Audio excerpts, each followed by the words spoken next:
Қысқасы енді сол Орта Азияға тіке кірейін десе, әлемдік үлкен наразылыққа қалатын Қытай қайтты. Енді Орта Азияға кіру үшін тәліптерді жібереді.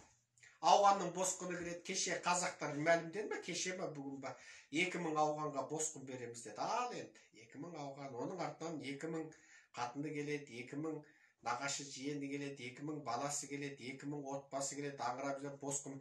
Қытайдан келген қазақтарға, Сайрагүл Сауытбайға босқын мәртебесін бермей, сорлы қазақтың өкіметі Швецияға қаңғытып жіберді. Анау атасы басқа, иті қара қасқа. Атам қазақ өмірінде естіп көрмеген, бір қазақтың аяғы тиіп көрмеген. Ежелгі қазақта, ескі қазақта, мына кейінгі студент аномлоды, бір қазақтың аяғы тиіп көрмеген, тіпті тілімізде дұрыс келмейтін Швеция дейтін елге сол қазақтың шекарасы тауасып таспасып жеткен батыр қызы Сайрагүл Сауытбайды қаңғытып жіберген Қазақстан енді 2000 ауғанға босқын мәртебесін берген тұр. Парадокс, контраст. Контраст па? Контраст. Парадокс па?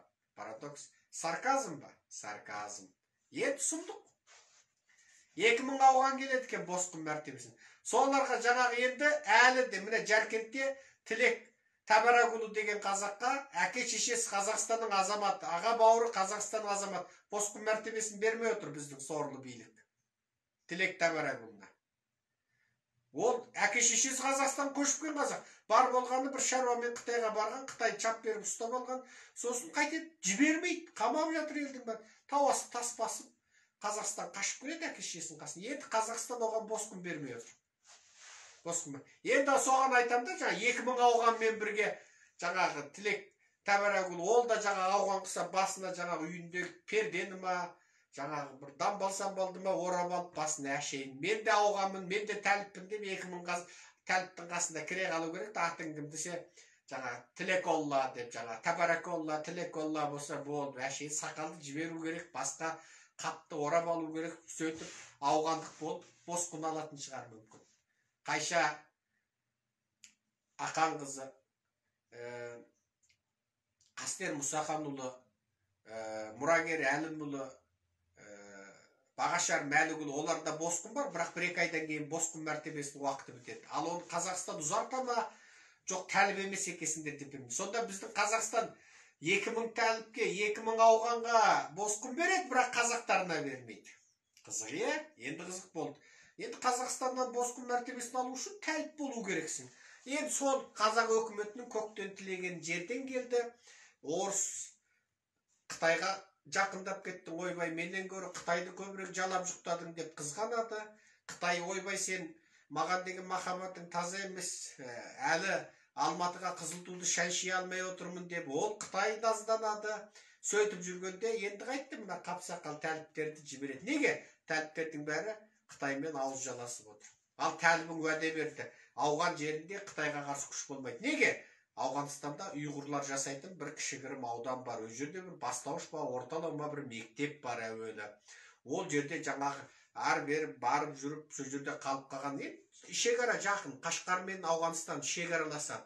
Мынау ұйғырлардың ең ескі қаласы Қашқариямен Ауғанстан шекараласады. Ауғардың кішкентай бір тура тілдей бір коридоры Қытаймен шектеседі. Мына жағында Пакистан шектеседі, мына жағында Ауғанстан шектеседі, мына жағы Кашмир барады.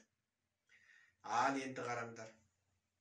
Енді Орта Азияға әскер кіргізудің оңай жолы табылды.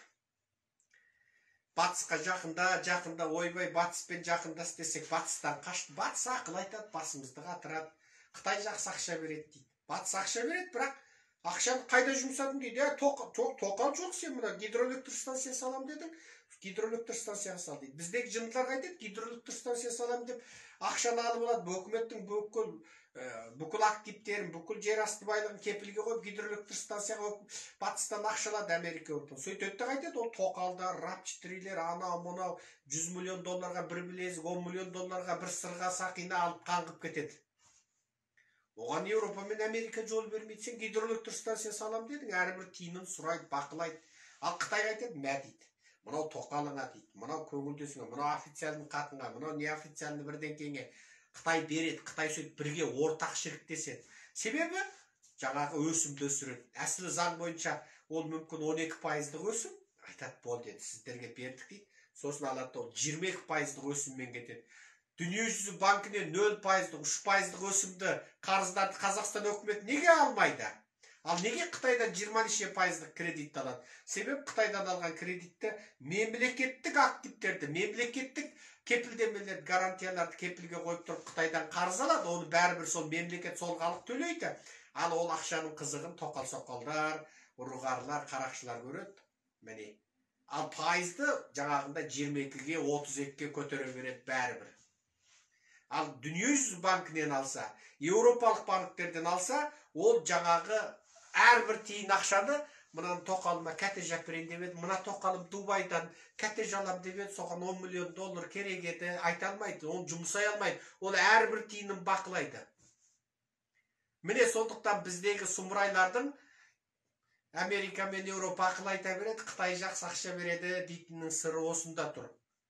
Сондықтан жер әлемде жоқ кредиттің Қазақстанда болады. Сол жер әлемде ана Еуропада 0%, 1%, 2%, 3% кредит әкеп, бізге 12%, 17%, 20%, тіпті 100% кредитпен береді.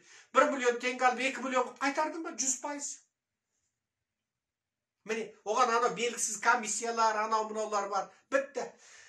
Ал Үңгірстандағы үңгірлестерім, енді мына біреу, анау бір маймыл, анау бір құлғытанның тұқымы, сұмырай, тексіз кешегі Жоңғардан қалған біреу.